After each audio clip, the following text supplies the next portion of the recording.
সাল্লাল্লাহু আলাইহি ওয়াসাল্লাম এমন করে দেখতে পাওয়া যায় বিশ্ব নবীর জামাতা হযরত আলী রাদিয়াল্লাহু তাআলা আনহু এমন করে দেখতে পাওয়া যায় ফজরের নামাজটা আদায় করলেন। তিনি ফজরের নামাজটা আদায় করে রাস্তা দিয়ে টুক টুক টুক টুক টুক টুক করে হেঁটে হেঁটে চলে যাচ্ছেন। আল্লাহর নবী দয়ার নবী আমার হাবিবুল্লাহ জনাবে মুহাম্মদ রাসূলুল্লাহ সাল্লাল্লাহু আলাইহি ওয়াসাল্লাম দেখলেন হযরত আলীকে মাথাটা নিচু করে তিনি রাস্তা দিয়ে টুক টুক করে হেঁটে যাচ্ছে। মনটা বড় খারাপ। আল্লাহর নবী আলীকে ডাকলেন, বাবা আলী, ও বাবা আলী, তুমি রাস্তা দিয়ে হেঁটে হেঁটে যাচ্ছ বাবা, তোমার মনটা কেন খারাপ? তোমার মনটা কেন খারাপ? তুমি মাথাটা নিচু করে কেন যাচ্ছ? আল্লাহর নবী দয়ার নবী আমার যে জিজ্ঞাসা করেছে হযরত আলী ওই সময় রাসূলুল্লাহকে ডেকে বললেন, ইয়া রাসূলুল্লাহ, ইয়া হাবিবাল্লাহ, হুজুর আজকে 4টে দিন হয়ে গেল, আজ 4 দিন আমার বাড়িতে খাবার মতো কিছু নাই, আমার ঘরেতে খাবার মতো আর কিছু নাই। আমি আলী বড় ভুকা আছি, 4 দিন না খেয়ে আছি। শুধু আমি আলী না খেয়ে নেই, আমার বিবি ফাতেমা, জান্নাতের সন্তানিনী ফাতেমা, এই ফাতেমা না খেয়ে আজকে 4 দিন আছে। হযরত হাসান হোসেন আছে, এদের কারোর খাওয়া হয় না।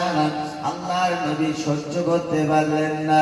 আল্লাহর নবী এই কথাটা যখন শুনলেন আর সহ্য করতে না পেরে গেলে হযরত আলীকে ডেকে বললেন, ও আলী, ও আলী, যাও, চলে যাও, রাস্তাটা ধরে সোজা চলে যাবে, যে দেখতে পাবে একটা খাজুর গাছকে তুমি দেখতে পাবে, ওই খাজুর গাছের কাছে গিয়ে বলবে বিশ্ব নবী খাজুর দিতে বলেছে,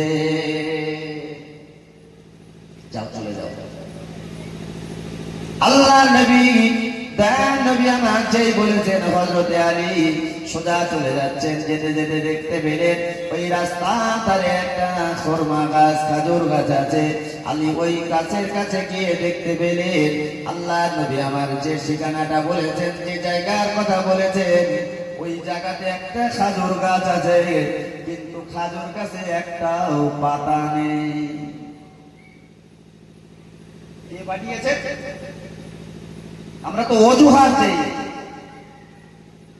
ইবাদত না করার জন্য অজুহাত দিচ্ছি। হযরত আলীকে বলছেন, আলী তুমি যাবে, এই সামনে গিয়ে যে রাস্তার ধারে দেখবে একটা খাজুর গাছ আছে, ওই খাজুর গাছে গিয়ে বলবে, ওই খাজুর গাছকে গিয়ে বলবে বিশ্ব নবী আমার পাঠিয়েছেন কিছু খাজুর দিতে, খরমা দিতে বলেছে। আলী গিয়ে দেখছেন খরমা গাছ, যে খাজুর গাছটা আছে, খাজুর গাছ আছে কিন্তু একটা পাতাও নেই, যা আছে সব শুকিয়ে গেছে। খাজুর তো দূরের কথা, পাতাই তো শুকনো। আচ্ছা, মনটা ভালো হবে না খারাপ হবে? আচ্ছা, যিনি পাঠিয়েছেন, আচ্ছা তার উপরে রাগ হবে না হবে না? যে বিশ্বনবী পাঠিয়েছেন, অথচ এমন একটা জায়গায় পাঠিয়েছে দেখতে পাচ্ছি গাছটা শুকনো, গাছে কোনো পাতা নেই, খেজুরও তো নেই। হযরত আলী রাদিয়াল্লাহু তাআলা আনহু তিনি এমন করে নাগান্বিত হলেন না, চুক্তি মেরে দাঁড়িয়ে থাকলেন। চুক্তি মেরে দাঁড়িয়ে থেকে বলছেন, বিশ্ব নবী আমার পাঠিয়েছে, নিশ্চয়ই খাজুর গাছ, নিশ্চয়ই খাজুর গাছের কাছে পাঠিয়েছেন। খাজুর গাছ আমার খাজুর দেবে। খাজুর গাছের কাছে গিয়ে বললেন, হে খরমা গাছ, হে খাজুর গাছ, শুনে রেখে দে, জেনে রেখে দে, বিশ্ব নবী আমাকে পাঠিয়েছেন আমার কিছু খরমা দেওয়ার জন্য, কিছু খাজুর দেওয়ার জন্য আমাকে বলেছেন। যেই কথাটা বলা শেষ হয়ে গেল, হঠাৎ করে দেখতে পেলেন গাছ থেকে পাকা পাকা খরমা, প্রচুর খরমা পড়ে গেল। হযরত আলী দাঁড়িয়ে থাকতে পারলেন না, সমস্ত খরমাগুলো তিনি কুড়িয়ে কুড়িয়ে কুড়িয়ে কুড়িয়ে নিয়ে তিনি এমন করে রুমালের ভিতরে নিয়ে নিলেন। রুমালের ভিতরে নিয়ে তিনি গেরো মেরে সোজা চলে গেলেন বাড়িতে। বাড়িতে গিয়ে খরমাগুলো নিজে খেলেন। খরমাগুলো নিজে খাওয়ার পরে হযরতে ফাতেমাকে ডেকে বললেন, ফাতেমা, ও ফাতেমা, এসো, তোমরা একটু খরমাটা খেয়ে নাও। এই খরমাগুলো হাসানকে ডাকলেন, বাবা হুসাইন, চলে এসো বাবা, এই খরমাগুলো খেয়ে নাও। বিশ্বনবী আমার এই পাঠিয়েছেন, বিশ্বনবী আমার খরমার জন্য পাঠিয়েছিলেন। আমি যাওয়ার সঙ্গে সঙ্গে গাছ আমাদের জন্য খরমা প্রদান করেছে। সকলে খরমা খেয়ে নিয়ে খরমাগুলো খেয়ে দেখছে, তারপরে অবশিষ্ট অনেকটা খরমা আছে, অনেক খরমা আছে।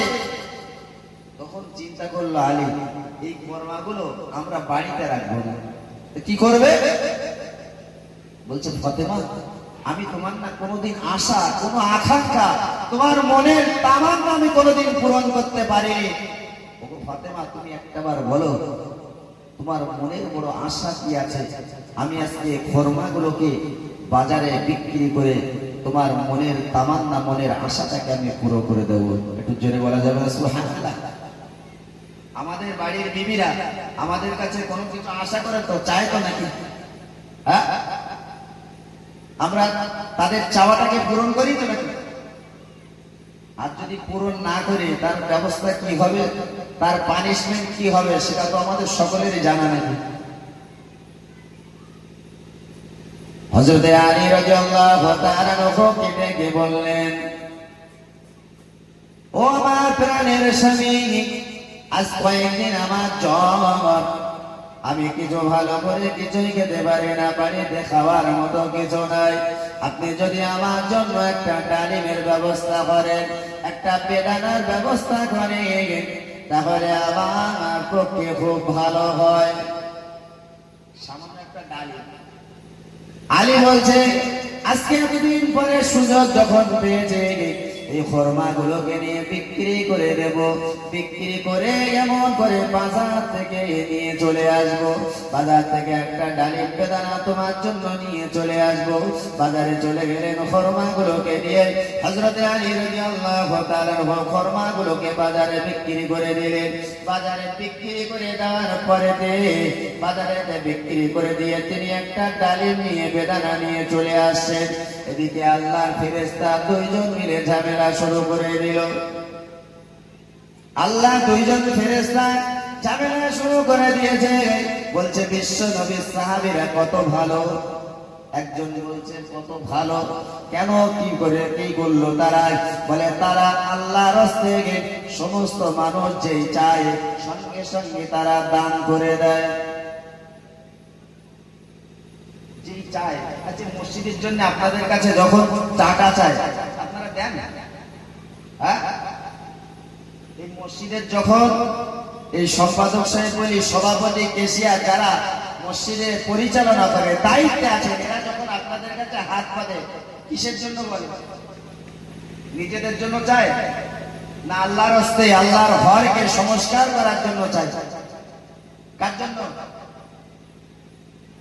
তাহলে আল্লাহর ঘরকে সংস্কার করা আল্লাহর জন্যই।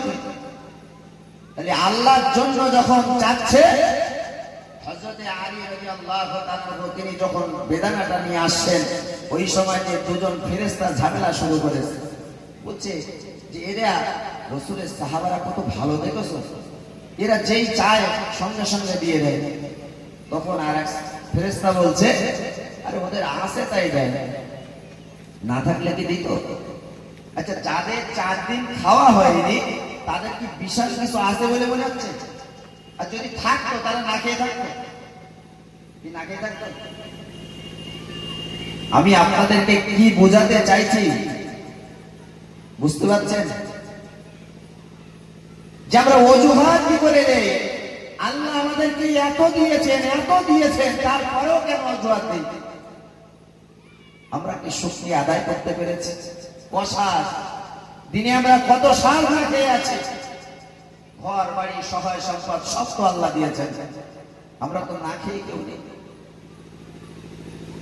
আল্লাহ ফেরেশতা দুইজন ঝামেলা শুরু করেছে। ওই সময় একজন বলল, তাহলে দেখো, আল্লাহ পাক রব্বুল আলামিন ওই সময় দুজন ফেরেশতা ঝামেলাটা দেখে বললেন, তাহলে আমার আলীকে তোমরা একটু পরীক্ষা নাও, আমার আলী আমাকে কতটা ভালোবাসে, আমার আলী আমাকে কতটা মহব্বত করে। যে আলীর 4টে দিন খাওয়া হলো না, আমার রাসূলুল্লাহ তিনি পাঠিয়ে দিলেন, কিছু খরমা দিয়ে দিলেন। এই গাছ থেকে খরমাগুলো নিয়ে নিজেরা খেলেন, আর খাওয়ার পরে কিছু খরমা অবশিষ্ট বিক্রি করে দিলেন বাজারে। বাজারে বিক্রি করার পরে যে পয়সাটা হলো, তা থেকে একটা বেদানা নিয়ে তিনি চলে আসলেন।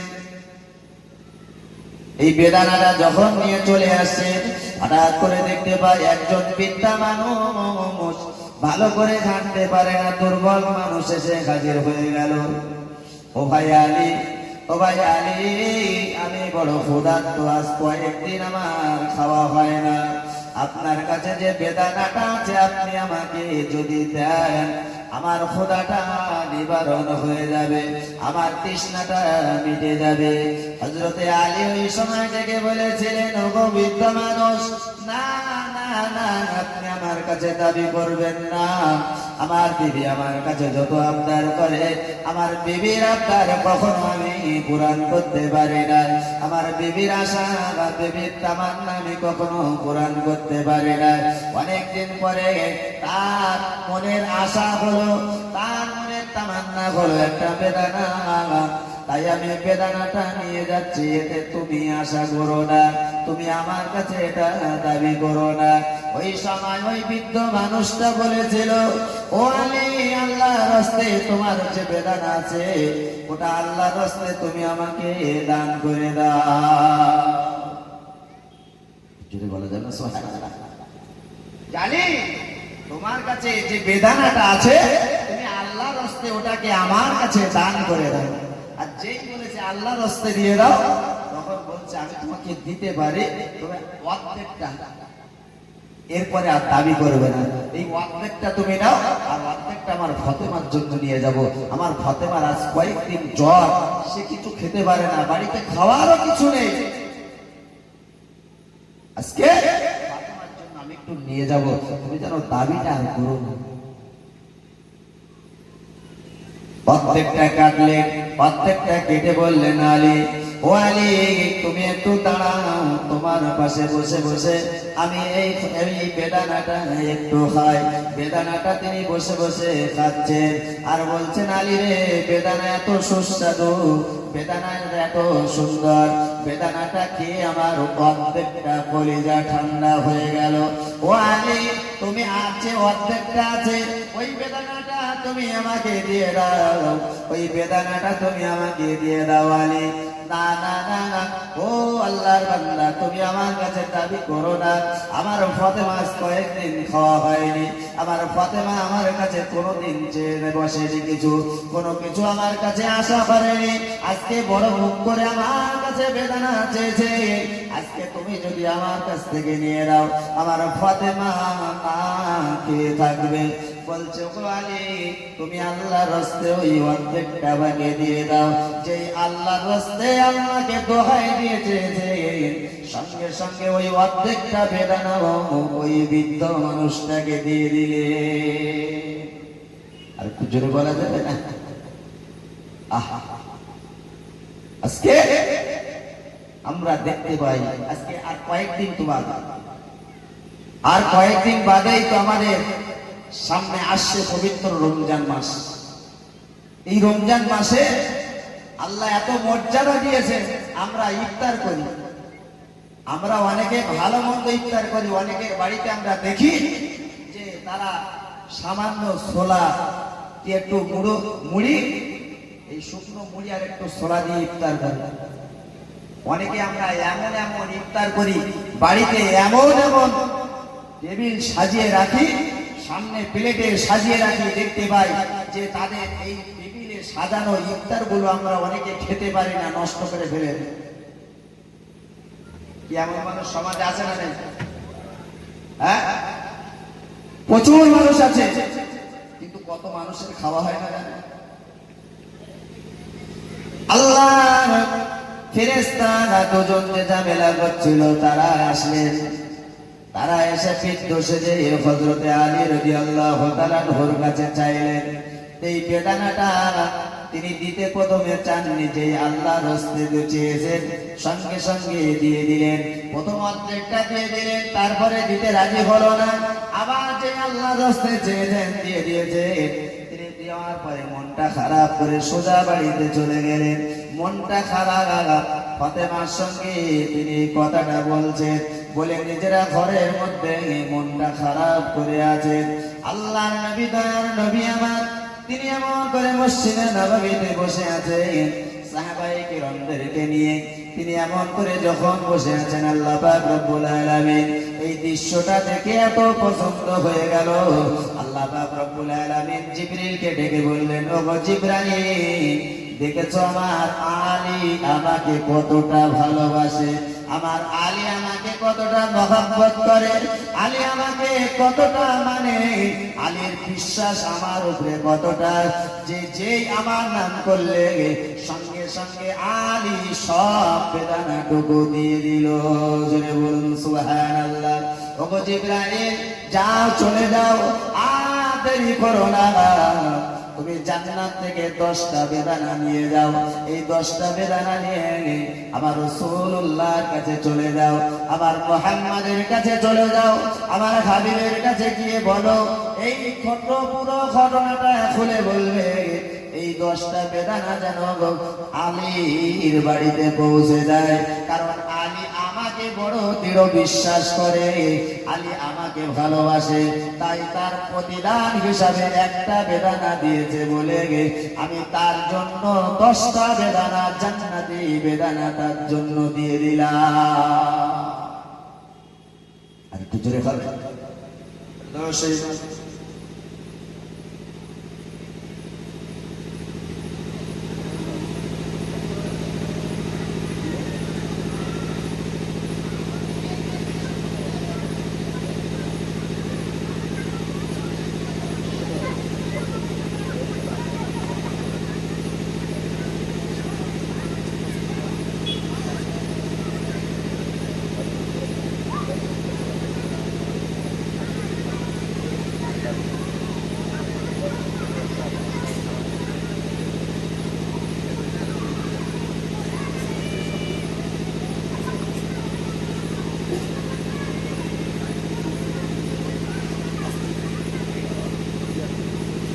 তো ভাইরা আমার, আজকে এই যে হযরতে আলী রাদিয়াল্লাহু তাআলা আনহু যে জিনিসটা আমরা দেখলাম, 10টা বেদানা নিয়ে চলে আসলেন, এসে রাসূলুল্লাহর সমস্ত ঘটনাগুলো খুলে বললেন, ইয়া রাসূলুল্লাহ, ইয়া হাবিবাল্লাহ, হুজুর এই ঘটনা। তাই আল্লাহ পাক রব্বুল আলামিন হযরতে আলীর জন্য 10টা বেদানা তিনি দিয়েছেন। জোরে বলুন সুবহানাল্লাহ। তিনি 10টা বেদানা নিয়ে হযরতে সালমান রাদিয়াল্লাহু তাআলা ছিলেন, এই সালমান রাদিয়াল্লাহু তাআলাকে বললেন, এ সালমান, যাও তুমি এই 10টা বেদানা নিয়ে হযরতে আলীর বাড়িতে চলে যাও, আমার আলী সে বড় মনটা খারাপ করে আছে, আমার আলীর কাছে এটা পৌঁছে দাও। জোরে বলুন সুবহানাল্লাহ। আল্লাহর ফেরেশতা যে 10টা বেদানা দিয়ে দিলেন হযরতে সালমান রাদিয়াল্লাহু তাআলা 10টা বেদানা দিয়ে এমন করে সোজা চলে গেলেন হযরতে আলীর বাড়িতে। আলীর বাড়িতে দিয়ে দরজায় টোকা মারে, ভাই আলী, ও ভাই আলী, দরজাটা খুলে দাও, দরজাটা খুলে দাও। দরজাটা যেই কিনা খুলে দিলেন, দেখতে পাওয়া যায় দরজা খোলার সঙ্গে সঙ্গে হযরতে আলী রাদিয়াল্লাহু তাআলা কে বললেন, আল্লাহ পাক রব্বুল আলামিন তোমার জন্য এই বেদানা গুলো পাঠিয়ে দিয়েছে। জোরে বলুন সুবহানাল্লাহ। হযরতে আলী রাদিয়াল্লাহু তাআলা ওই বেদানা গুলো নিয়ে গুনছেন, 1 2 3 করে গুনছেন। গুনতে গুনতে দেখতে পেলেন ওর ভিতরে 9টা বেদানা আছে। এই 9টা বেদানা নিয়ে যেই দেখতে পেলেন 9টা বেদানা, হযরতে আলীকে হযরতে সালমান বলছেন, এমন করে আল্লাহ পরীক্ষা নিয়েছেন, সেই পরীক্ষায় তো পাশ করেছে। কেমন বিশ্বাস, কেমন দৃঢ়তা আল্লাহর উপরে। আমি সালমান, আমি একটু পরীক্ষা করে দেখতে চাই। তিনি একটা একটা বেদনা তিনি জামার ভিতরে লুকিয়ে রাখলেন, জামার ভিতরে লুকিয়ে রেখে 9টা বেদনা দিয়ে দিলেন। এ ভাই আলী, এই বেদনাগুলো তুমি নিয়ে নাও। তিনি একটা, দুটো, তিনটে করে গুনতে গুনতে দেখতে পেলেন 9টা বেদনা। বলে আল্লাহ পাক রব্বুল আলামিন যদি আমার জন্য বেদনা পাঠিয়ে দেয়, তাহলে তিনি তো পুরোপুরি একটার বদলে একটার বিনিময়ে তো আমার জন্য 10টা দেবেন। তিনি একটা কম দিয়েছে মানে এটা আল্লাহর পক্ষ থেকে না। বিশ্বাস কতটা আল্লাহর উপরে? আমরা ভরসা রাখতে পারিনি যে আল্লাহর ইবাদত করলে আল্লাহ আমার সবকিছু দেখবে, যে আল্লাহর আমরা নামাজ পড়লে, সিজদা করলে, রুকু করলে, আমরা যদি আল্লাহর হুকুমগুলো মেনে চলি, খাওয়ার দায়িত্ব আল্লাহ তো তিনি নিজেই নিয়েছেন। পৃথিবীর জমিনে আল্লাহ যখন পাঠিয়েছে তার রিজিক তার সঙ্গে দিয়েছেন, এই বিশ্বাস তো আমাকে করতে হবে। আরে আমরা বলে কি করতাম, আরে 9টা তো পেয়েছি, এই 9টা পেয়েছি মানে এইগুলো নিয়ে আগে সন্তুষ্ট হই। আলী বলছে ভাই সালমান, এই 9টা বেদানা আমার জন্য না, আল্লাহ যদি দেয় পুরোপুরি 10টা দেবে। আর একটু জোরে হবে না সুবহানাল্লাহ? তিনি দিয়ে ঘরের দরজা দিয়ে ঘরের ভিতরে কাঁদছে। সালমান আশ্চর্য হয়ে গেলেন। আমার রাসূলুল্লাহ সাহাবী আশ্চর্য হয়ে তিনি বাইরে দাঁড়িয়ে দাঁড়িয়ে কাঁদছেন অঝর নয়নে। আলীর ঈমান এতটা পাকা, আলীর বিশ্বাস এতটা,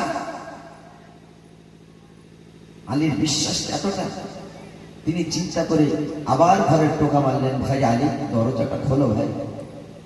দরজাটা খুললেন, কি ব্যাপার আবার আপনি?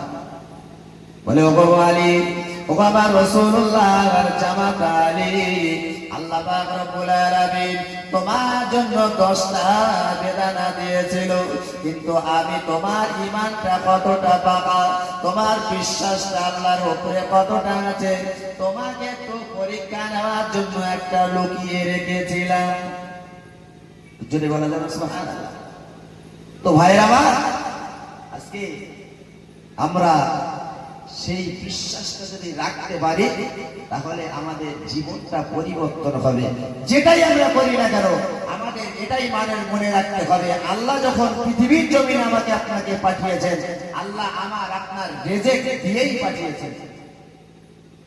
তাহলে বিশ্বাসটা আল্লাহর উপরে রেখে আল্লাহর হুকুমগুলো আমাকে আপনাকে মানতে হবে। আগামী দিনে যে পবিত্র রমজান মাস আসছে, আগামী দিনে যে পবিত্র রমজান মাস আসছে, তো সেই রোজা আমাদেরকে সঠিকভাবে 30টা রোজা আমাদের পালন করতে হবে। যদি আমরা সঠিকভাবে রোজাগুলো পালন করতে পারি, তাহলে আল্লাহ পাক রব্বুল আলামিন তিনি আমাদের প্রতি রাজি হবেন, খুশি হবেন, আর তার বিনিময়ে আল্লাহ তার দয়ার জান্নাত আমাদের নসিবে জুটিয়ে দেবেন। সুবহানাল্লাহ।